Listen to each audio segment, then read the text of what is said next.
কুরবানি শেষ হলেও থামছে না এই ছাগলকাণ্ড নিয়ে আলোচনা। সামাজিক যোগাযোগ মাধ্যমে রীতিমতো তোলপাড় সেই ছাগলকাণ্ড নিয়ে।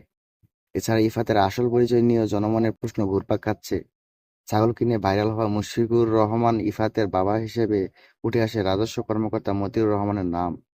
যদিও ইফাতের সঙ্গে তার কোনো সম্পর্ক নেই বলে তিনি জানিয়েছেন। মতিউর রহমান দাবি করেন, ইফাত নামে আমার কোনো ছেলে নেই, এমনকি আত্মীয় বা পরিচিতও নন। আমার একমাত্র ছেলের নাম তৌফিকুর রহমান। এক গোষ্ঠী আমার বিরুদ্ধে অপপ্রচার করছে। আমি এই বিষয়ে পুলিশের সাইবার ক্রাইম ইনভেস্টিগেশন বিভাগের সহায়তা চেয়ে আইনি পদক্ষেপে যাচ্ছি। সামাজিক মাধ্যমে আমার ছবি ও নাম ব্যবহার করায় আমি বিব্রত। আমি অবশ্যই আইনি পদক্ষেপে যাব।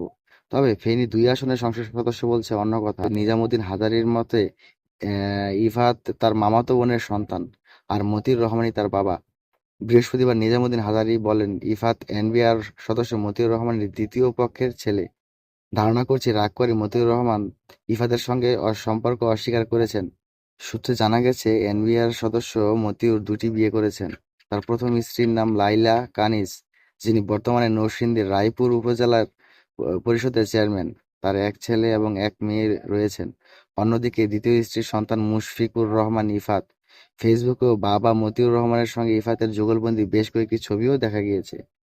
এই ঘটনার সূত্রপাত হয় ঈদের সপ্তাহখানেক আগে। ১৫ লাখ টাকা দামের ছাগল ১২ লাখ টাকায় কিনে ভাইরাল হন তিনি। পরে জানা যায় তার বাবা রাজস্ব কর্মকর্তা। সরকারি চাকরি করে কিভাবে এত টাকা দামের ছাগল কিনলেন তা নিয়ে শুরু হয় নানান সমালোচনা। এরকম নতুন নতুন খবর এবং বিভিন্ন তথ্য জানতে হলে আমাদের চ্যানেলটি অবশ্যই সাবস্ক্রাইব করে বেল বাটন